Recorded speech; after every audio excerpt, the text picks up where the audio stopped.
Halo semuanya, kembali lagi bersama saya Jonda Mahendra. Di video kali ini, saya akan mereview semua apa yang sudah dijelaskan di video pertama dan video kedua mengenai tentang Tower Crane. Nah, sebelumnya, kalian apa kabar semuanya? Dengan kondisi PPKM ini, saya harap kalian semua sehat-sehat saja ya.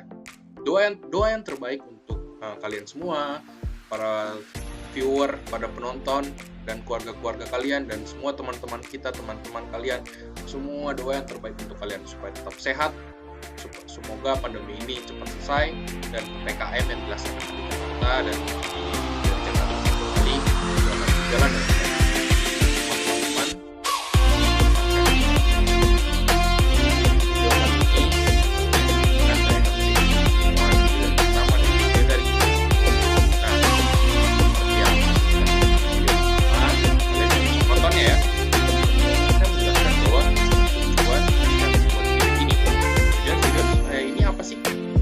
video saya ini itu adalah memberitahu kalian, buat kalian mengerti bahwa bagaimana cara pembuatan dari Tower Crane. Nah, kenapa saya memilih Tower Crane? Karena menurut saya Tower Crane itu dapat kalian lihat di mana-mana, dan itu menurut saya untuk mungkin orang yang belum terlalu paham atau tidak begitu mengerti pasti akan bertanya harusnya. Karena itu Tower Crane kan rata-rata tinggi-tinggi semua, dan biasanya ada angkat barang, bisa ada pengangkatan barang atau material dari bangunan tersebut gitu. Dan menurut saya ini hanya kecil untuk menjelaskan tentang pembuatan Tower Crane, tapi hal yang sederhana tapi yang ada di sekitar kita. Makanya saya memilih Tower Crane. Dari pengertian Tower Crane ini apa? Tower Crane ini adalah mesin pengangkat beban yang digunakan untuk memudahkan proses konstruksi, terutama pada unit atau high-rise. Lalu jenis-jenis Tower Crane itu apa aja sih? Nah, itu ada 3. Itu ada freestanding Tower Crane, lalu ada rail mounted Tower Crane, lalu ada tie-in Tower Crane. Fungsi utama dari Tower Crane ini apa? Itu mendistribusikan material atau peralatan yang dibutuhkan oleh proyek, baik secara vertikal maupun secara horizontal. Nah, di Tower Crane pasti kan ada bagian-bagiannya, nggak mungkin tiba-tiba langsung jadi tinggi gitu kan. Nah, bagian-bagian itu ada apa aja? Itu pertama ada jib, ada counter jib, ada hoist, ada trolley, ada sailing, ada operator cap, ada slewing, beda sama sailing ya. Lalu ada climbing frame, lalu yang paling atas adalah Tower Crane. Untuk yang lebih jelas supaya kalian tahu bentuk-bentuknya seperti apa, itu ada di video kedua. Lalu dalam pembuatan Tower Crane itu pasti kan ada faktor-faktor yang mempengaruhi. Faktor-faktor produktivitasnya pada Tower Crane itu tentu dipengaruhi dari kondisi alatnya seperti apa, lalu kondisi lapangan itu bagaimana, manajemen proyek di lapangan itu seperti apa, kemampuan dari operator untuk menghentikan Tower Crane pun itu sebenarnya juga mempengaruhi gitu. Lalu faktor-faktor yang mempengaruhi di proyek itu adalah posisi dari Tower Crane ini. Yang harus kita pikirkan adalah keamanan dari pembangunan Tower Crane. Lalu ada kapasitas dari Tower Crane, lalu ada ruang kerja, lalu ada lokasi penyediaan dan barang yang diperlukan untuk bangunan tersebut. Lalu ada visible area, itu untuk menempatkan Tower Crane di mana. Lalu di faktor juga pasti ada biaya operasinya, biaya untuk Tower Crane ini, itu pasti ada biaya dari alat-alatnya yang dibutuhkan. Lalu ada mobilisasi dan demobilisasi, itu adalah biaya untuk dikeluarkan untuk mengangkut antar proyek dari tempat penyimpanan alat Tower Crane ini. Lalu ada biaya erection dan dismantle, itu adalah pembangunan dan pembongkaran dari Tower Crane. Lalu ada biaya pelumas ini biasanya digunakan pada cincin piston ataupun mesinnya. Itu biasanya diganti sekitar 100-200 jam. Lalu ada biaya listrik pastinya, karena tower crane menggunakan juga listrik. Lalu di tower crane ini pasti ada namanya prinsip kerja dari tower crane. Nah, prinsip kerja tower crane ini bermacam-macam. Nah, pada tower crane ini terdapat yang disebut dengan limit switch. Limit switch itu apa? Limit switch itu seperti beban maksimum yang memantau pada kabel dan memastikan tidak terjadinya overload. Jangan sampai di saat terjadi pengangkatan terjadi kelebihan muatan, itu pastinya tidak baik juga. Lalu switch moment beban itu digunakan untuk memastikan operator tidak melebihi ton meter bagi crane ketika beban jeep sedang bergerak, karena di saat berat untuk pengangkatan dengan berat begitu diangkat lalu diputar, itu pasti akan berbeda jadinya, seperti itu. Lalu ada juga mekanisme pengangkatan.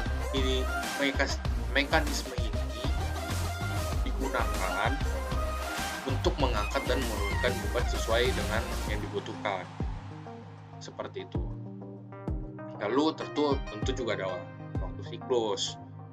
Lalu ada teori perhitungan tower crane. Teori ini pasti digunakan untuk perhitungan-perhitungan. Namanya juga teori perhitungan, gitu kan? Itu digunakan untuk biasanya pekerjaan tulangan, lalu pekerjaan pengecoran, lalu pengangkatan backcasting, dinding precast, lalu ada batu bata atau rangka baja dan yang lain-lainnya pasti digunakan perhitungan. Lalu di saat membangun tower crane itu juga tidak sembarang, pasti kita ada cara-caranya untuk memilih tower crane yang baik di bangunan yang akan dibangun di proyek. Nah, hal itu ada apa aja? Itu kita bisa dilihat dengan situasi di proyek ini seperti apa. Lalu bentuk dari struktur bangunan di proyek itu seperti apa.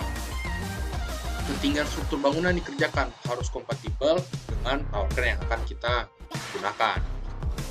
Lalu yang pastinya adalah radius yang dapat dijangkau oleh tower crane.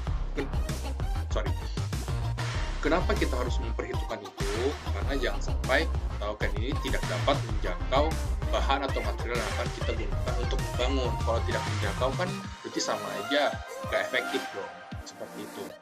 Nah, lalu tujuan dari video ini seperti yang saya bilang adalah untuk menjelaskan bagaimana cara pembuatan tower crane. Seperti sebenarnya video ini sudah dijelaskan di video kedua, cuma saya akan menjelaskannya hanya dengan cepat, singkat, dan simpel. Kalau emang mau lebih detail dapat dilihat di video kedua. Cekidot nanti ya. Lalu yang pertama itu pasti kita harus tentuin yang saya bilang adalah kita membutuhkan apa. Gitu. Lalu kita harus mendesain fondasinya supaya tower crane dapat berdiri dengan tegak dan kokoh. Setelah kita desain, hasil itu kita gambar. Kenapa kita harus gambar? Kita setelah menggambar, kita bisa memberikan hasil gambar ini kepada orang yang di lapangan. Lalu pengukuran posisi tower crane, di mana letak titik fondasi tower crane ini akan dibuat. Lalu hasil itu digali tanah untuk dimasukkan fondasi tower crane-nya. Lalu sebelum itu kita bikin backcasting fondasinya. Setelah melakukan backcasting, lalu kita pembesian tulangannya. Itu berfungsi supaya penahan gaya, tarik, tekan, dan geser kerjasama dengan beton agar fondasinya tetap kuat. Lalu pasang angkur tower crane, itu yang paling penting supaya dapat berdiri dengan kokoh.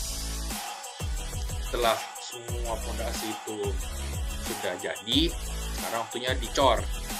Setelah dicor itu kita memasang mesh tower crane yang pertama. Itu biasanya dibantu dengan mobile crane.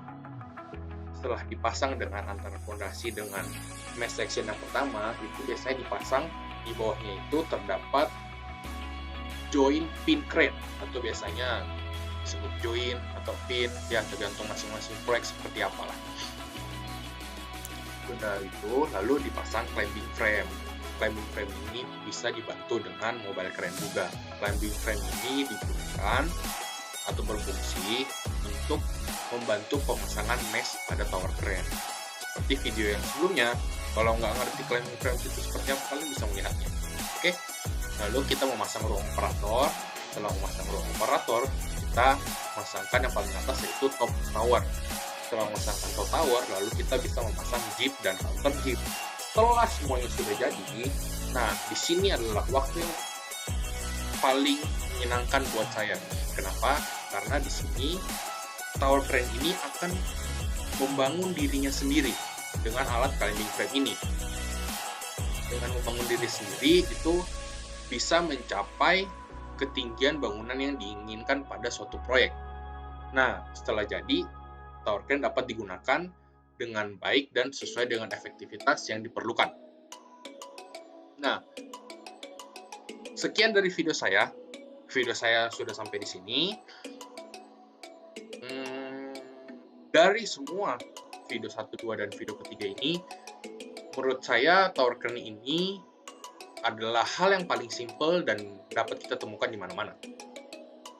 Cuman untuk teman-teman yang merasa ingin tahunya tinggi dan ingin tahu bahwa pembuatan tower crane itu seperti apa, kalian bisa melihat video ini supaya kalian mengerti. Nah, di tower crane ini pastinya akan memudahkan pekerjaan di proyek. Dan yang paling penting adalah bagaimana seorang operator mengendalikan tower crane.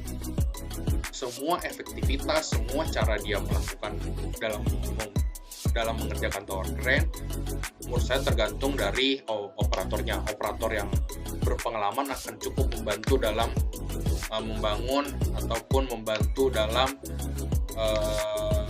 membangun tower crane dan membangun dari bangunan ini. Dari saya, ini saja. Sekian dari video ini. Mohon maaf bila ada kesalahan dan kekurangan kata-kata dan yang tidak berkenan. Sekian dari video ini. Sekali lagi teman-teman, jangan lupa like, subscribe, dan komen. Oke? Di-share ke teman-temannya, teman-teman sipil kalian atau teman-teman kalian yang penasaran. Ciao, ciao.